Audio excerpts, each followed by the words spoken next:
Market का पंचनामा में आप सभी का स्वागत है। आपके साथ मैं हूं वरुण दुबे। और काफ़ी वॉलेटाइल ट्रेडिंग सेशन जो है आज भारतीय बाजारों में देखने मिला। नो डाउट अगर आप अंत देखें तो थोड़ी गिरावट आपको देखने मिलेगी, लेकिन निश्चित रूप से आज भी देखिए अच्छी खासी रिकवरी देखने मिली। हालांकि सुबह से काफ़ी प्रेशर में हम ट्रेड कर रहे थे, और अगर आज रिलायंस नहीं होता तो शायद हम इससे भी ज़्यादा गिरावट जो है वो दिखाते। शायद हो सकता है कि 100-125 पॉइंट के आसपास की गिरावट जो है वो भारतीय बाजारों में देखने मिलती। अभी तक तो ऐसे ही लगता है काफ़ी हद तक प्रॉफिट बुकिंग है, क्योंकि इतने दिन से हम देख रहे हैं कि लगातार मार्केट में तेज़ी देखने मिल रही है। तो जाहिर सी बात है उसके बाद प्रॉफिट बुकिंग होनी थी, लेकिन पिछले कुछ दिनों से हम देख रहे हैं कि मार्केट नीचे जाने की कोशिश करता था, लेकिन कोई ना कोई आके संभाल लेता था। वो खासकर वो रिलायंस था, और आज तो रिलायंस की तरफ से काफ़ी बड़ा सपोर्ट जो है वो मार्केट को मिलता हुआ दिखाई दिया। इसका अंदाजा आप इसी से लगा सकते हैं कि देखिए बैंक निफ्टी करीब 400 पॉइंट के आसपास की गिरावट जो है बैंक निफ्टी ने दिखाई। इसके अलावा जितने सेक्टर्स हम निकाल के देख लीजिए, हर सेक्टर में आज आपको गिरावट देखने मिली है। आईटी ने थोड़ा सपोर्ट किया, फार्मा ने थोड़ा सपोर्ट किया, इनके अलावा किसी सेक्टर ने आज भारतीय बाजारों को सपोर्ट नहीं किया, लेकिन रिलायंस ही वो था जिसने भारतीय बाजारों को यहाँ संभाला है। प्रेशर कहाँ से आया तो ग्लोबली देखिए, ग्लोबली अगर आप देखें तो डाउ जोन्स में अच्छी खासी गिरावट थी। इनफैक्ट जब हम बंद हो रहे थे 50 पॉइंट के आसपास की गिरावट थी। एक समय तक करीब 125 पॉइंट के आसपास की गिरावट डाउ जोन्स में भी देखने मिलती। उन लेवल से डाउ जोन्स भी रिकवर हुआ है, लेकिन बाकी मार्केट आप देखिए, क्या डैक फुट्सी देख लीजिए, वहाँ अच्छी खासी गिरावट है। एशियन मार्केट में भी अच्छी खासी गिरावट है। तो ये ग्लोबल दबाव जो है, ग्लोबल प्रॉफिट बुकिंग जो है, उसने कहीं ना कहीं भारतीय बाजारों पर भी दबाव बनाया, और इसके लिए आपने देखा कि मार्केट में इस तरह की गिरावट जो है आज देखने मिली है। हालांकि अभी भी हम ये नहीं कहेंगे कि प्रॉफिट बुकिंग पूरी तरह से खत्म हो गई है, क्योंकि अगला हफ्ता देखिए मंथली एक्सपायरी का अगला हफ्ता है, और उसके पहले इस पूरे महीने में अगर आप देखें तो करीब आज की गिरावट अगर आप इंक्लूड भी कर ले तो करीब 8.5-9% के आसपास की तेज़ी जो है भारतीय बाजार दिखा चुके हैं। तो इतनी अच्छी तेज़ी के बाद जाहिर सी बात है अगला हफ्ता हो सकता है कि थोड़ा वॉलेटाइल हो। ये हमने आपको कल भी बोला था कि अगले 5 दिन जो है वॉलेटाइल रहेंगे, ऊपर नीचे आपको मार्केट देखने मिलेगा। क्यों? क्योंकि जिन्होंने कमाया है वो प्रॉफिट बुकिंग करने आएंगे, और जो लेफ्ट आउट फीलिंग वाले हैं वो कहीं ना कहीं मार्केट में इंटर करने आएंगे। तो इसी के बीच में आपको ट्रेड करना है, तो इसी की तरह से ट्रेडिंग कीजिएगा। अब स्टॉप लॉस टारगेट देना वैसे तो इस मार्केट में काफ़ी मुश्किल है, लेकिन यहाँ से अगर आप देखें तो फिलहाल 11,194 के आसपास है, तो 11,100 का पहला स्टॉप लॉस रखिए, उसको लेकर ट्रेड कीजिएगा। वहाँ से जाता है नीचे तो फिर 11,050 आता है, फिर सीधे 11,000 आता है। तो 50-50 पॉइंट के आसपास की जो रेंज है फिलहाल आपको उसको ट्रेड करना चाहिए। सबसे पहले ऊपर स्तर पर 11,300 है, फिर 350 के आसपास के लेवल देखने मिल सकते हैं। लेकिन यही है कि अब रेंज थोड़ी जो है कंसोलिडेट छोटी हो गई है, ऊपर 50, नीचे 50, ऊपर 100, नीचे 100, यही रेंज है। एटलीस्ट एक्सपायरी तक तो मेरे ख्याल से यही होगी। एक्सपायरी के 1-2 दिन पहले हो सकता है कि आपको किसी भी तरह एक बड़ा मूव देखने मिल सकता है, क्योंकि काफ़ी चल चुके हैं। तो जैसे कि मैंने कहा, या तो प्रॉफिट बुकिंग करने लोग आएंगे, या तो जो लेफ्ट आउट फीलिंग वाले हैं वो मार्केट में खरीदारी करने आ सकते हैं। देखते हैं क्या आता है, लेकिन ये ट्रेड लेना है। चलिए अब सवाल जवाब का सिलसिला शुरू करते हैं। और यहाँ अभिनव कुमार सिन्हा पूछे हैं yes bank view. Sir yes bank पे व्यू मेरा बुलिश बिल्कुल नहीं है। ये मैं तब से कह रहा हूँ जब से इस कंपनी ने FPO लाया था, तभी मैंने आपको कहा था कि FPO छोड़ दीजिए आप। ये काउंटर 20 रुपये के आसपास था, तभी मैं आपसे कहते आता था कि इस काउंटर में अच्छी खासी गिरावट जो है वो आपको देखने मिलेगी। और देखिए 13-14 रुपये के आसपास आ चुका है।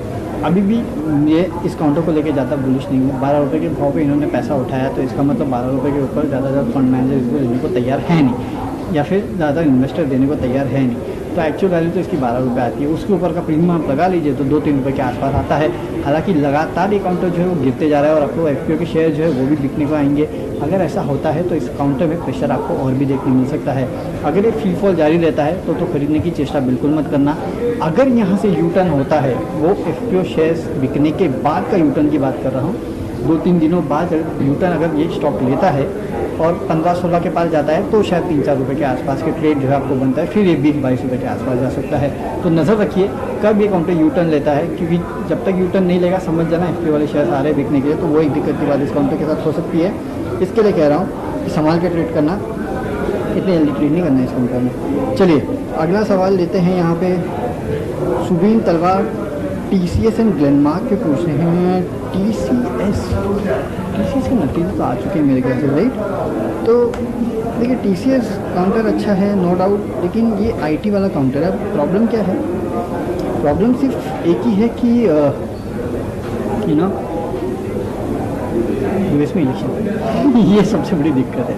इसको अगर आप छोड़ देना तो बाकी IT कंपनीज़ की जो कमेंट्री है वो अच्छी थी, तो उसमें कोई प्रॉब्लम था नहीं। लेकिन US के इलेक्शंस के पहले नॉर्मली ये होता है कि यूएस के लोगों को जॉब देना और वो सब एजेंडा बाहर निकल के आता है तो H1B वीज़ा का ये कर देंगे वो कर देंगे, इस तरह के स्पीचेस सामने आती है। तो ये जो है इन काउंटर्स पे प्रेशर बना सकता है। लेकिन एक बात है, जब जब ऐसा हुआ है तब तब इन काउंटर्स ने उतना ही स्ट्रॉन्ग पुल बैक जो है वो भी दिया है। ये पूरा डिहॉटर या फिर ये पूरा जो इशू है वो ख़त्म होने के बाद फिलहाल 2150 के आसपास ट्रेड कर रहा है। अगर गिरता है और 2000 के नीचे जाता है तो आपको डेफिनेटली लेना है।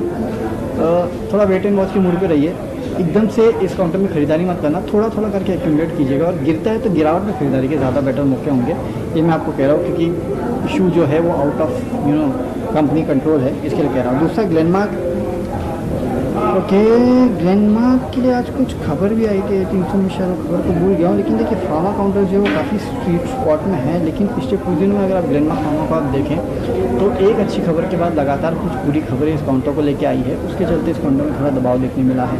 फिलहाल 450 के आसपास एक काउंटर जो है वो ट्रेड कर रहा है। अगर आप ट्रेड करना चाहते हैं तो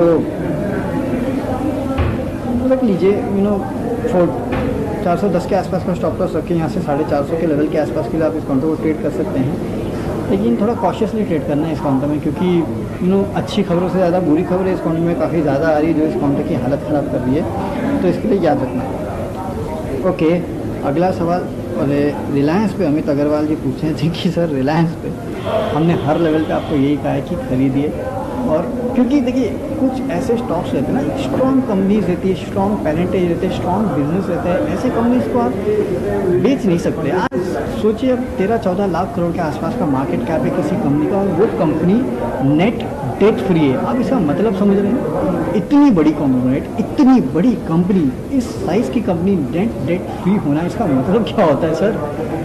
it's one of the unimaginable thing in the world. ऐसे टाइप की हल है, मतलब इतने बेहतर पोजीशन में आज ये कंपनी है। इसके लिए कह रहा हूँ आपको जो लेवल पे मिलेगा आपको इसको खरीदना चाहिए, अपने पोर्टफोलियो में बना के रखिए। हालांकि काफ़ी चल चुका है नो डाउट, लेकिन रिलायंस ऐसा ही है, चलता है चलता है चलते ही जाता है। तो स्टॉक लोगों को कमा के दे रहा है और आगे भी कमा के देगा। इट्स अ पोर्टफोलियो पिक, अपने पोर्टफोलियो में रखिए इस काउंटर को। आज तक बना के दिया इसने पैसा, कंपनी अच्छी भी है। साथ में एक जो डिस्क्लोजर दे देता हूँ कि CNBC आवाज़ जो चैनल आप देखते हैं तो उसका स्वामित्व और प्रबंधन जो है रिलायंस इंडस्ट्रीज़ के हाथ में, ये आपको याद रखना चाहिए। ओके चलिए, और यहाँ सवाल जवाब M&M फाइनेंस, नितिन सूर्यवंशी पूछे कि M&M फाइनेंस में क्या करना चाहिए। सर मेरे ख्याल से M&M फाइनेंस का जो राइट इशू है वो अगले हफ्ते ही खुल रहा है, मंडे या ट्यूसडे कभी तो इसका राइट इशू जो है वो खुलने वाला है 50 रुपये के आसपास का।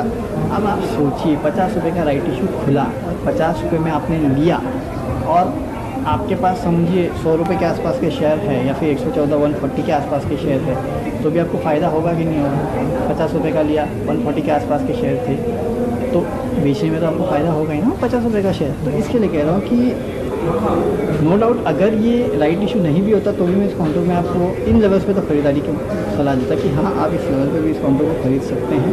नो डाउट अच्छा काउंटर है, हो सकता है राइट इशू के चलते थोड़े दिन प्रेशर में रहे, क्योंकि राइट इशू के शेयर बिकने भी आएंगे और काफ़ी कुछ होगा, लेकिन मेरे ख्याल से आपको इस काउंटर में धीरे धीरे एक्यूमुलेट करना चाहिए, इतनी जल्दी भी नहीं। अभी थोड़ा पैसा लगाइए 20-30% के आसपास, थोड़ा रुकिए, वो राइट इशू पूरा सेल क्यों कर जाने दीजिए, शेयर आ जाने दीजिए मार्केट में, उसके बाद और पैसा लगा देना। चलिए अगला सवाल अंकित मुखर्जी पूछ रहे हैं, एक्सिस बैंक है, SBI and IndusInd bank you.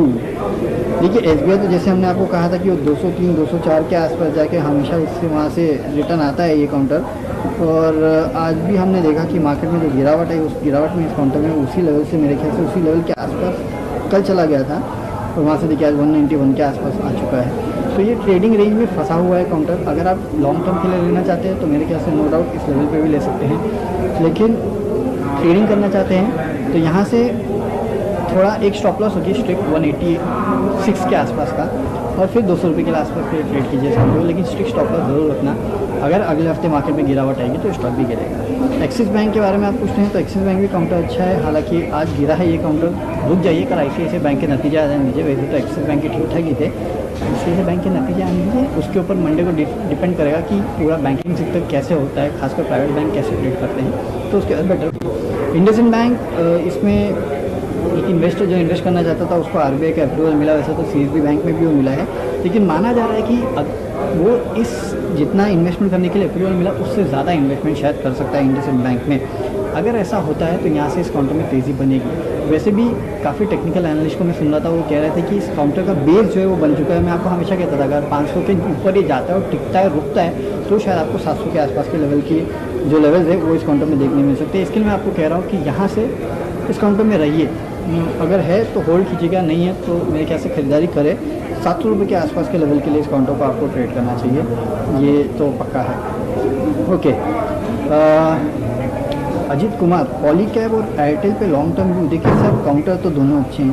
भारतीय एयरटेल मेरा एक फेवरेट काउंटर में से है, हालांकि इस काउंटर के अगले हफ्ते नतीजे आने वाले हैं, लेकिन भारतीय एयरटेल में जो अफ्रीका के नंबर आए हैं ना, वो इतने इंकरेजिंग नहीं लगे मुझे, थोड़ा वहाँ दबाव देखने मिला है, तो वो एक इशू है। लेकिन मैं ज़्यादातर इस कंपनी के इंडियन बिजनेस पे ये टाइम कॉन्सेंट्रेट करूँगा।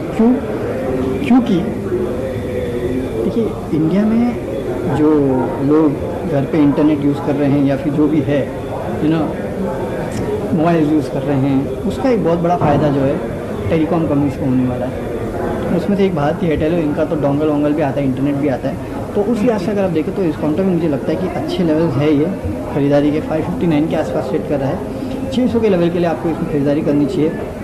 पॉलीकैब 880 के आसपास एक काउंटर ट्रेड कर रहा है, हालांकि इनके धंधे जो है वायर्स केबल्स वाले, इनमें आज जैसे कि क्योंकि एशियन पेंट्स की जो कमेंट्री आई कि भाई डेकोरेटिव सेगमेंट में जून में डबल डिजिट के गेंस देखने मिले हैं वॉल्यूम ग्रोथ। अब जून में डबल डिजिट वॉल्यूम ग्रोथ, ये हो सकता है कि मई और अप्रैल में किसी ने खरीदा नहीं तो वो खरीद के आ रहे, लेकिन डबल डिजिट वॉल्यूम ग्रोथ ने मुझे सरप्राइज़ कर दिया। अगर ये कहते कि हाई सिंगल डिजिट या मिड सिंगल डिजिट में देखने मिला तो भी मैं शायद समझ सकता था, लेकिन डबल डिजिट वॉल्यूम ग्रोथ थोड़ा एक पॉजिटिव सरप्राइज था। ये लोग पेंट सेगमेंट से मैं क्यों रिलेट कर रहा हूँ, क्योंकि पेंट सेगमेंट भी कहीं ना कहीं उसी सेगमेंट को केटर करता है, रियल एस्टेट, जहाँ पे पॉलीकैब जैसे कंपनीज के प्रोडक्ट बिकते हैं। अगर वो एक इंडिकेटर है उस चीज़ का, then you need to buy Polycab. अगर वो नहीं है, और इंडिकेटर क्यों नहीं है, हो सकता है क्योंकि कुछ लोग रीपेंट करने के लिए भी लेते हैं पेंट, तो दैट्स अ डिफरेंट केस। अगर वो नहीं है, उसके लिए मैं ब्रोकरेज हाउस की रिपोर्ट जानना चाहूँगा कि वो क्या कह रहे हैं। अगर वो नहीं है तो शायद मैं इस काउंटर में फिर ज़्यादा पैसा नहीं लगाऊंगा, थोड़ा ही पैसा लगाऊंगा, फिर मैं इसमें ट्रेडिंग करूँगा। और अगर ये काउंटर अभी 830 820 के आसपास, अगर 820 के आसपास ट्रेड कर रहा है, तो मैं इमीडिएटली इस काउंटर में 800 रुपये का स्टॉप लॉस होकर 860 के लिए इस काउंटर को ट्रेड करूंगा। और अगर कमेंट्री अच्छी आती है और ब्रोकरेज हाउस इसको हाईलाइट करते हैं तो शायद मैं इस काउंटर को खरीदूंगा और यहाँ से 1000 रुपये के आसपास के लेवल के लिए इस काउंटर को ट्रेड करूँगा। तो लॉन्ग टर्म के लिए भी ये काउंटर अच्छा है। लेट्स वेट एंड वॉच कि क्या कहते हैं ब्रोकरेज हाउसेस एशियन पेंट्स के नंबर के बाद की डिमांड कहाँ से आ रही है और कैसे छूट सीखने मिल रहे हैं या फिर कुछ और चीज़ है जिसके ऊपर वो वेट कर रहे हैं। चलिए इसी नोट पे अब विदा लेते हैं। कल आपके साथ इसी प्लेटफॉर्म, कल तो नहीं जुड़ेंगे, माफ़ कीजिएगा, मंडे को आपके साथ इसी प्लेटफॉर्म पे फिर से जुड़ेंगे आप वाले उसका जवाब देने के लिए। और याद रखिए वीकेंड है तो आराम कीजिएगा, मज़े कीजिएगा। मंडे को सुबह 7 बजे हमारे साथ जुड़ेगा तो आपको बताएंगे ग्लोबल क्यूज़ कैसे हैं और इंडियन मार्केट्स को कैसे ट्रेड करना है, कौन से इंपॉर्टेंट लेवल्स है जहाँ पे आपको नज़र रखनी है, तो वो सब आपको सुबह बताएंगे। और हाँ, वीकेंड है तो अपना वीकेंड एंजॉय कीजिए। और डिज्नी और हॉटस्टार पे सुशांत सिंह राजपूत की जो लास्ट फिल्म है दिल बेचारा, वो भी रिलीज़ होने वाली है। काफ़ी सुना है इस पिक्चर के बारे में, तो अगर आप देख सकें तो देखिए इसको भी, तो इसको भी एंजॉय कीजिएगा और अपना वीकेंड एंजॉय कीजिएगा। मंडे को फिल्म मिलते हैं, तब तक के लिए see you, goodbye, have a happy weekend.